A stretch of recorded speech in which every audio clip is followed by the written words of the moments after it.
I thought it would be cool to talk about these two big trucks together. And they're very different, obviously. I'm driving a Dodge Durango Hellcat. Saw that. Looks very cool. It's like a family truckster, right? It's a grocery getter. And, they start at $40,000 in the base model, so very affordable. But if you put the Hellcat engine in, oh boy, and that's the only thing that matters to me, it's a supercharged 6.2-liter V8.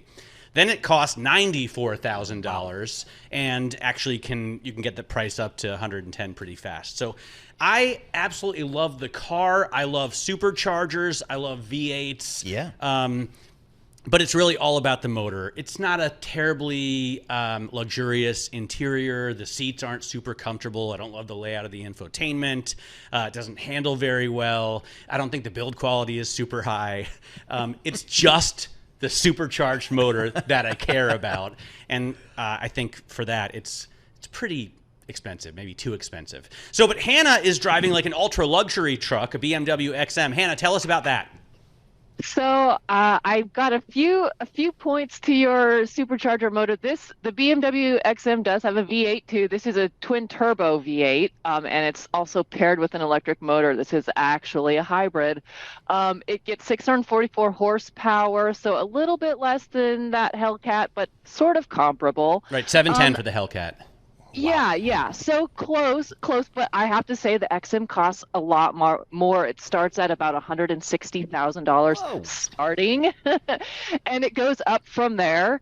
I should mention they're going to come out with an even more powerful edition next month. So it's fast, it's powerful, it's very expensive. Personally, I do not think it drives in the sophisticated way that we have come to expect from BMWs. It's a little bit inelegant, jerky. I found it extremely powerful, but not the greatest handling, not the greatest driving apparatus. And Matt, I think you've driven this one too, haven't you? I have, and this is where I think... Is this the souped up version of what I've got? No.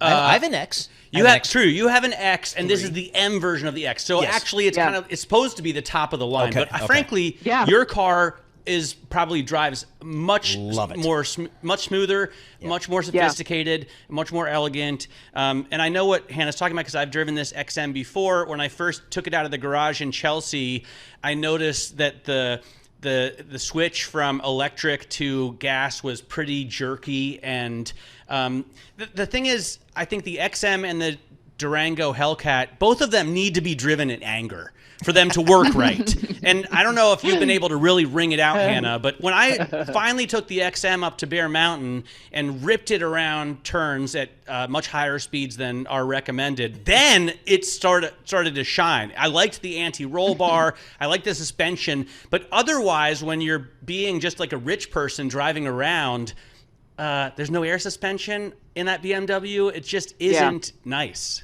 I have to say, I lived in New York for almost 20 years. I'm now in LA. I'm trying to not drive in anger. I'm trying to move past that.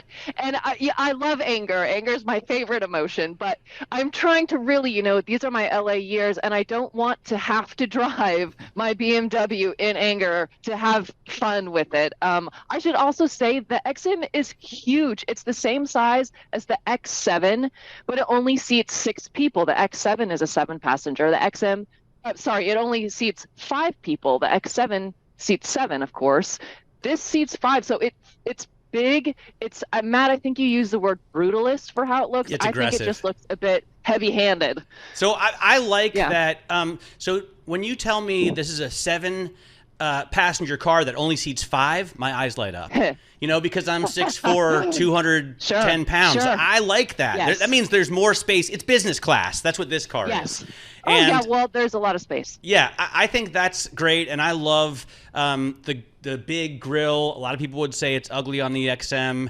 I would say it's wuchtig, which is a German word.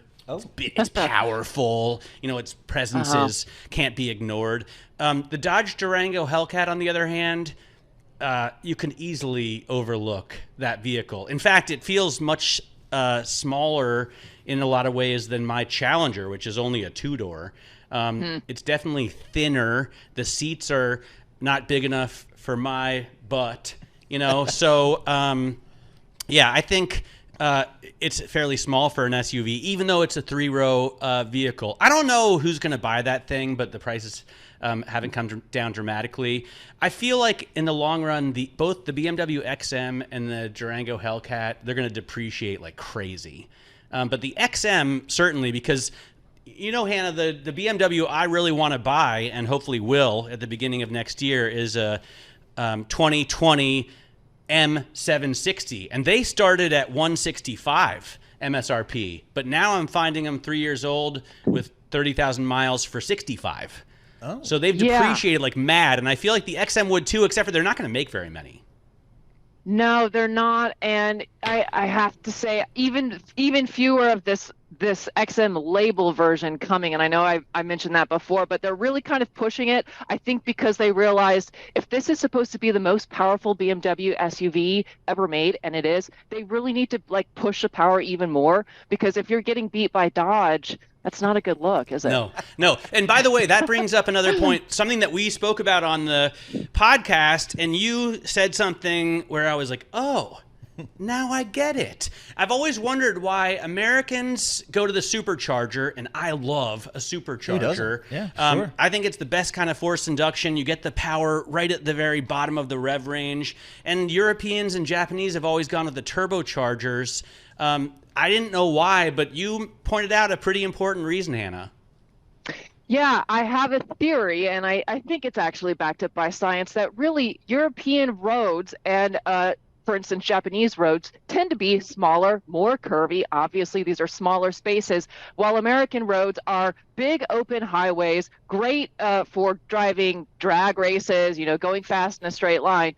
The turbocharger is best used on curvy, windy roads. I mean, it's amazing when you can feel the thrust of the boost kick in. That's when you really feel the value of it. You don't necessarily feel the value of a turbocharger when you're just on an open highway. Supercharger, maybe you do.